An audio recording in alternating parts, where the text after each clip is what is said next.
Assalamualaikum warahmatullahi wabarakatuh. Semangat belajar. Semoga kita semua dalam keadaan sehat. Berjumpa lagi dengan saya Pak Erik. Hari ini kita akan belajar tema 6, panas dan perpindahannya, subtema 1, suhu dan kalor. Mata pelajaran PPKN tentang hak, kewajiban, dan tanggung jawab sebagai siswa dan warga negara. Sebelum kita mulai belajar, agar apa yang kita pelajari bisa menjadi ilmu yang bermanfaat dan di setiap detiknya bisa menjadi pahala bagi kita semua, mari kita awali dengan membaca basmalah terlebih dahulu. Bismillahirrahmanirrahim.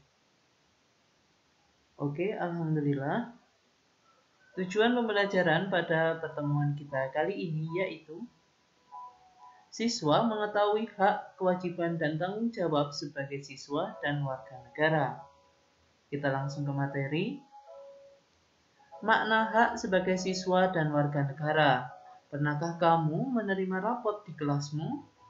Rapot merupakan catatan evaluasi hasil belajarmu selama mengikuti kegiatan belajar di sekolah. Mendapat rapot adalah salah satu hak siswa di sekolah. Hak adalah sesuatu yang harus kita terima.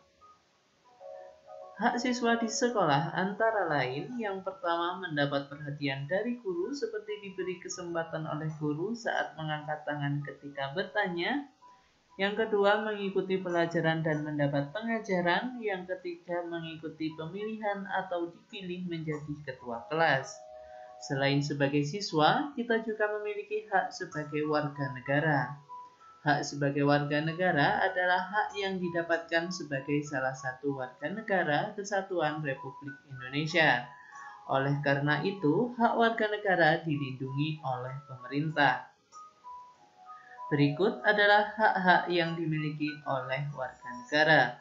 Yang pertama, hak untuk berpendapat di depan orang banyak. Yang kedua, hak untuk menggunakan fasilitas umum. Yang ketiga, hak untuk menganut agama dan melaksanakan ibadah. Yang keempat, hak untuk memperoleh pendidikan. Selanjutnya, makna kewajiban sebagai siswa dan warga negara. Kewajiban adalah hal-hal yang harus dilakukan. Kewajiban dan hak selalu berdampingan. Artinya, hak akan kita dapatkan setelah kewajiban selesai dilakukan. Kita sebaiknya mendahulukan kewajiban sebelum hak. Jika kita melakukan hak dan kewajiban dengan seimbang, akan tercipta kehidupan yang aman, tertib, dan damai. Berikut adalah contoh kewajiban dan hak yang akan kita dapatkan. Kewajiban kita membuang sampah ke tempat sampah, maka hak yang kita dapatkan yaitu lingkungan sekolah menjadi bersih. Selanjutnya, mengerjakan tugas dengan bersungguh-sungguh, maka hak yang akan kita dapatkan adalah mendapat nilai bagus dari tugas tersebut. Yang ketiga, jika kita melaksanakan kewajiban mendengarkan pendapat teman saat melakukan diskusi, maka hak yang akan kita dapatkan adalah diskusi akan tenang dan permasalahan cepat terpecahkan. Yang keempat, melaksanakan piket sesuai dengan jadwal, maka hak yang akan kita dapatkan, ruang kelas selalu bersih dan nyaman.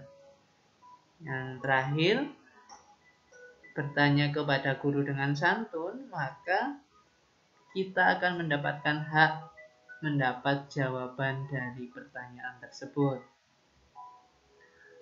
Selain sebagai siswa, kita juga memiliki kewajiban sebagai warga negara. Kewajiban warga negara dapat dilakukan dengan mentaati peraturan.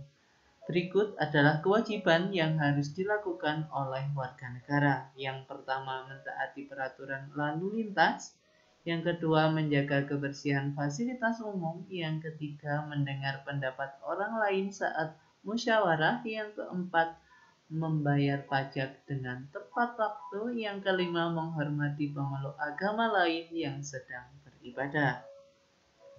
Selanjutnya, menjelaskan makna tanggung jawab sebagai siswa dan warga negara.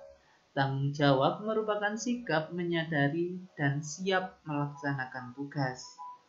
Tanggung jawab merupakan bagian dari kewajiban. Tanggung jawab dilaksanakan tanpa adanya perintah atau paksaan dari orang lain. Seseorang yang melaksanakan tugas dengan tanggung jawab biasanya melakukannya tanpa menunda-nunda tugas tersebut. Menunda-nunda tugas dapat berakibat pada terganggunya hak orang lain. Cara agar kita dapat menjadi orang yang bertanggung jawab yaitu yang pertama, memahami tugas dan kewajiban diri sendiri. Yang kedua, melaksanakan tugas dengan disiplin dan tanpa menunda-nunda waktu. Yang ketiga, selalu mendahulukan kepentingan bersama daripada kepentingan sendiri. Yang keempat, menghormati hak-hak orang lain. Dan kesimpulan pada pembelajaran kita kali ini yaitu hak adalah sesuatu yang harus kita terima. Yang kedua, kewajiban adalah hal-hal yang harus dilakukan. Hak akan kita dapatkan setelah kewajiban selesai dilakukan. Dan yang ketiga, tanggung jawab merupakan sikap menyadari dan siap melaksanakan tugas. Tanggung jawab dilaksanakan tanpa adanya perintah atau paksaan dari orang lain. Terima kasih, semoga bermanfaat. Sampai jumpa di pembelajaran selanjutnya. Tetap sehat dan tetap semangat. Saya akhiri. Wassalamualaikum warahmatullahi wabarakatuh.